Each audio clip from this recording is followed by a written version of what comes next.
You're never gonna make it, you're not good enough. There's a million other people with the same stuff. You really think you're different? Man, you must be kidding. Think you're gonna hit it, but you just don't get it. It's impossible, it's not probable, you're irresponsible. Bonjour à tous, c'est Wiz, j'espère que vous allez bien. Aujourd'hui on se retrouve pour parler de l'histoire de Brock Lesnar en 7 minutes.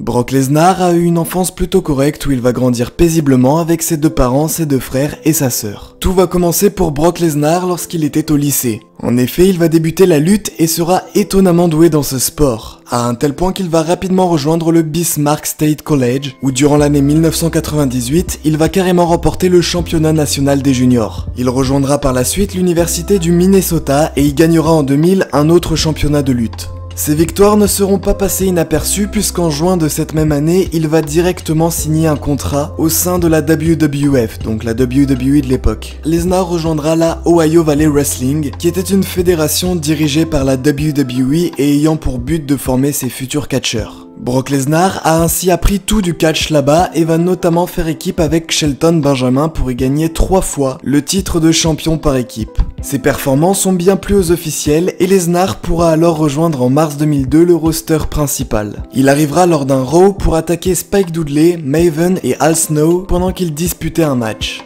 Alors je sais que certains vont demander où est Paul Heyman, et bien ce sera juste après les débuts de Lesnar que Paul deviendra son agent officiel. Lors de la draft qui suivit, Lesnar rejoindra Raw. Son premier match aura lieu le 21 avril 2002 face à Jeff Hardy lors du pay-per-view Backlash. The Beast remportera celui-ci par un KO avant d'affronter le frère de Jeff, Matt Hardy, pour lui faire subir le même sort. Il devra après ça régler ses comptes avec les Hardy Boys lors de Judgment Day 2002. Juste après cela, il se qualifiera pour participer au tournoi de King of the Ring. Il se hissera jusqu'en finale pour affronter Rob Van Dam. C'est alors que la première vraie grosse victoire de Brock Lesnar survient. En à peine quelques mois, il a su mettre à terre les Hardy Boys et devenir King of the Ring. Le mois suivant, The Beast rejoindra SmackDown. Il aura notamment l'occasion de pouvoir participer à un match pour le titre face à The Rock et Triple H qu'il ne gagnera pas. Mais loin de baisser les bras, il va affronter 2 semaines plus tard The Rock pour remporter le titre. Il se dirigera à Raw pour intervenir lors du match qui allait déterminer son prochain challenger entre Triple H et l'Undertaker. Finalement, il va affronter le Deadman lors d'Unforgiven où il parviendra à conserver le titre. Il va par la suite affronter le Big Show lors de Survivor Series. Après un F5, l'arbitre se met à faire le tomber quand soudain Paul Heyman va le tirer en dehors du ring. Cette trahison ne va pas plaire à Lesnar qui va poursuivre Paul avant que le Big Show ne se relève pour faire un chokeslam à Lesnar sur une chaise. Le Big Show remportera alors le titre. Pour se venger de Paul Heyman et du Big Show,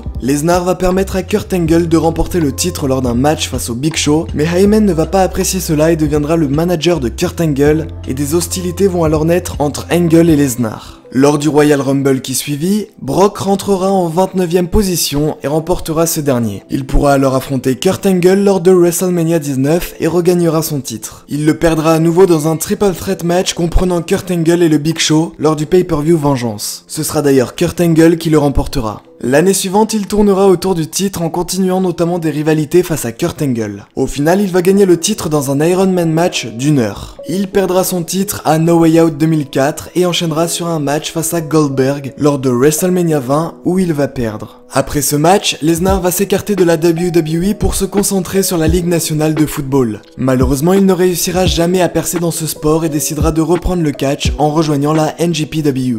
Cependant, The Beast avait signé une clause de non-concurrence avec la WWE qui devait durer jusqu'en 2010, donc cette histoire finira devant les tribunaux. Le 8 octobre 2005, il remportera le titre de champion poids lourd IWGP durant un match à 3 face à Masahiro Kono et Kazuyuki Fujita. Le 4 janvier 2006, il affrontera Shinsuke Nakamura. Après cela, Lesnar se lancera dans l'UFC et fera 8 gros matchs avec 5 victoires pour 3 défaites. C'est en 2012 qu'il fera son grand retour à la WWE pour un contrat d'1 année estimé à 5 millions de dollars. C'est juste énorme. Il va alors entrer en rivalité avec John Cena jusqu'à Extreme Rules, où John Cena repartira vainqueur. Par la suite, Lesnar va entamer sa rivalité avec Triple H, qui conduira à un match lors de WrestleMania 29 où Triple H repartira vainqueur, et un match à Extreme Rules 2013 où cette fois-ci ce sera Lesnar le gagnant. Après ça, il enchaînera des combats contre CM Punk puis contre le Big Show durant l'année 2013. Tout va prendre une tournure bien plus importante pour Lesnar le 24 février 2014, quand l'Undertaker fera son grand retour pour affronter The Beast à WrestleMania 30. Vous savez certainement ce qu'il s'est passé, Brock Lesnar va battre le Deadman et rompre sa série d'invincibilité.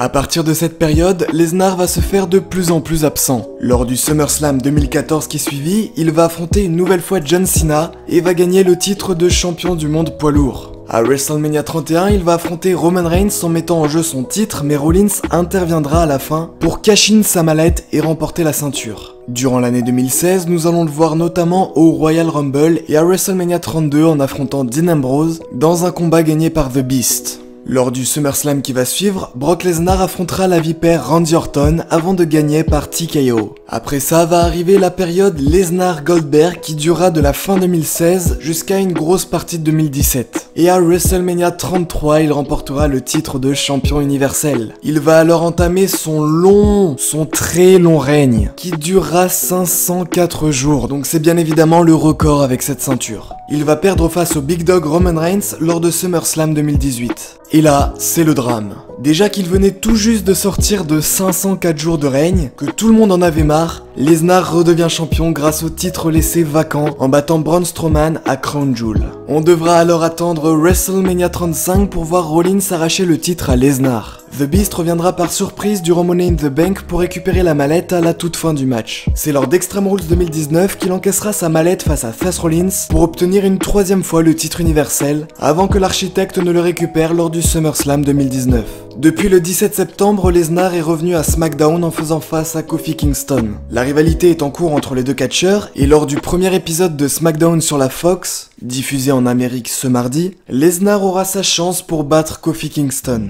À part ça, cela fait plus de 17 ans que Lesnar a commencé sa carrière professionnelle. À la New Japan Pro Wrestling, il a été une fois IWGP Heavyweight Champion. À la Inoki Genome Federation, il a été une fois Third Belt Champion. À la Ohio Valley Wrestling, il a été 3 fois OVW Southern Tag Team Champion avec Shelton Benjamin. Et enfin à la WWE, il a été 4 fois champion du monde poids lourd. Il a été 3 fois champion universel et il détient donc le règne le plus long avec 504 jours. Il est vainqueur du Royal Rumble en 2003 et vainqueur du King of the Ring en 2002. Il a été Mr. Money in the Bank 2019 et il est la personne qui a mis un terme à la série d'invincibilité de l'Undertaker à WrestleMania 30 après 21 victoires consécutives du Deadman. Brock Lesnar a été à l'origine de beaucoup de moments marquants à la WWE. Qu'on l'aime ou qu'on l'aime pas, Brock Lesnar reste Brock Lesnar, c'est un catcheur qui a quand même beaucoup de charisme. Quelque chose est certain, Brock Lesnar restera à jamais The Beast à la WWE.